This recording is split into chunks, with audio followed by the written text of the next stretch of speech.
Bismillahirrahmanirrahim. Dear student, Assalamu alaikum. Today, our class 9th subject General Science. और general science का जो portion हम पढ़ रहे हैं वो है फिजिक्स। फिजिक्स का लेसन जो हमने शुरू किया है, फिजिक्स का लेसन जो है वो फोर्स एंड न्यूटन्स लॉज। अब इसी लेसन से हमारे पास एक क्वेश्चन है state and explain Newton third law of motion. यानी न्यूटन्स का थर्ड लॉ ऑफ मोशन जो है उसको आज हमने एक्सप्लेन करना है कि Newton third laws of motions क्या कहता है। तो डियर स्टूडेंट्स, न्यूटन्स ने 3 लॉज दिए हैं मोशंस के बारे में। First law of motion, Newton's second laws of motion और Newton's third laws of motion. Newton's third law of motion जो है ये स्टेट करता है कि every action has equal and opposite reaction. Newton's के मुताबिक, इस लॉज के मुताबिक every action has equal and opposite reaction. यानी कोई भी काम जो है उसका बराबर रिएक्शंस होता है। जैसे अगर मैं ये मार्कर को बोर्ड पर स्ट्रक करूं तो मैंने जितना फोर्स लगाऊंगा बोर्ड पर मार्कर की मदद से इतना ही यहाँ साउंड पैदा होगा। अब यहाँ दो सब्जेक्ट जो हैं, दो ऑब्जेक्ट्स या दो सबस्टेंस आपस में कोलाइड हो रहे हैं, तो यही है एक्शन एंड रिएक्शन।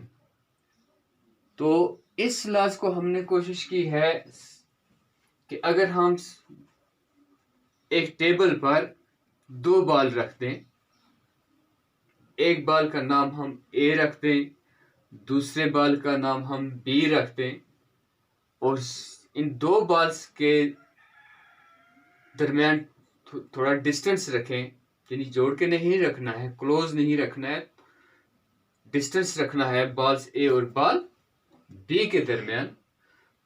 तो बॉल ए पर हम जितना फोर्स पड़ेगा तो वो बॉल्स ए उतने ही फोर्स किस पर डालेगा, बॉल बी पर डालेगा। अब इन दो के अंदर एक्शन और रिएक्शंस हो जाएगा। तो इसके मुताबिक अगर बॉल्स ए और बॉल बी का मैग्नीट्यूड जो है वो, अगर इनका मास बराबर है तो इनका मैग्नीट्यूड्स ऑफ एक्शन भी क्या होगा, ये बराबर होगा।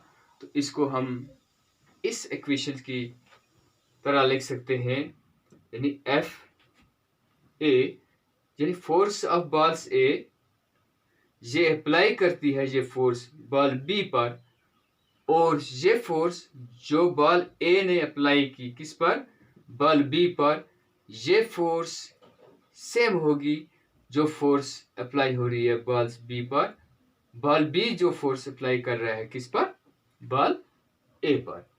तो यही हमारा क्या है, यानी यह प्रूव करता है Newton's third laws of motion. तो हमने Newton's third laws of motion में लिखा, this laws state that every action has equal and opposite reaction. ये बहुत सिंपल है कि every action has equal and opposite reaction according to this law. इस law के मुताबिक there does not exist one force in isolation। यानी इस law के मुताबिक कोई भी फोर्स आइसोलेट काम नहीं करती है। Force always exist in pair. Force जो है हमेशा पेयर्स में एग्जिस्ट होती है। That is force of action and reaction. Force of action and reactions always act on different body. ये बात हमें याद रखनी है कि सपोज अगर देखिए, अगर हम अपना बाजू हवा में लहराएं जोर जोर से, तो हमें किसी चीज की रिएक्शन मालूम हो रही है। कौन चीज रिएक्ट कर रहा है, किस चीज की फ्रैक्शन महसूस हो रही है। एक ऑब्जेक्ट हमारा बाजू है, अब दूसरा ऑब्जेक्ट जो है वो एयर है, यानी जहां भी एक्शन और रिएक्शन हो रहा है। तो डियर स्टूडेंट्स, इसी तरह ये बात हमेशा याद रखनी है कि न्यूटन्स के मुताबिक क्या नहीं हो सकता है कि फोर्स आइसोलेट नहीं हो सकती है, और फोर्स हमेशा एक्शन और रिएक्शंस में काम करती है। तो इसकी एक्सप्लेनेशन है, सपोज हमने लिखा कीप्स टू बॉल, यानी हमने दो बॉल ले लिए, एक बॉल का नाम हमने ए रख दिया, दूसरे बॉल का नाम हमने बी रख दिया। किस पर रख दिए? एक टेबल पर रख दिए, एट सम डिस्टेंस, कुछ फासले पर। वेन्स वही, या veins you push the ball, कि जिस वक्त आप उसमें से एक बॉल को पुश करोगे, तो पुश द बॉल ए को हम पुश करते हैं किसकी तरफ? टुवर्ड्स बॉल बी की तरफ। Then the ball A act on ball B, तो बॉल ए जो होगा वो किस पर काम करेगा? बॉल बी पर। तो this force is represented by F A, यानी force of ball A acts on ball B. According to Newton's, the balls B also react and applies force on ball A। तो इसके मुताबिक ball B जो है ये भी force act करेगा, ये भी रिएक्ट करेगा किस पर? बॉल A पर। This force is represented as force of ball B acts on ball A। तो if the both balls are similar, अगर दोनों बॉल सिमिलर हों, एक जैसे हों, then the magnitudes of actions and reaction will be equal। तब उनका action और रिएक्शन जो है उसका मैग्नीट्यूड क्या होगा? सेम होगा। तो इसको हमने इस इक्वेशन की शक्ल में लिख दिया। तो डियर स्टूडेंट्स, आपको हमेशा ये याद रखना है कि ये जो है हमारा ये Newton's third laws of motion जो है ये बहुत ही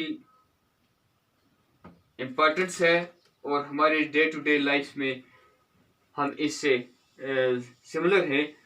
तो ये बात भी हमें याद रखनी है, action and reaction forces always act in the directions opposite to each other. ये एक्शन और रिएक्शन की जो फोर्स जो है ये हमेशा एक दूसरे के अपोजिट काम करती है। तो उम्मीद है कि आपको Newton's third laws of motion समझ आया होगा। तो कल फिर आपकी खिदमत में हाजिर होऊंगा, तब तक के लिए अल्लाह हाफ़िज़।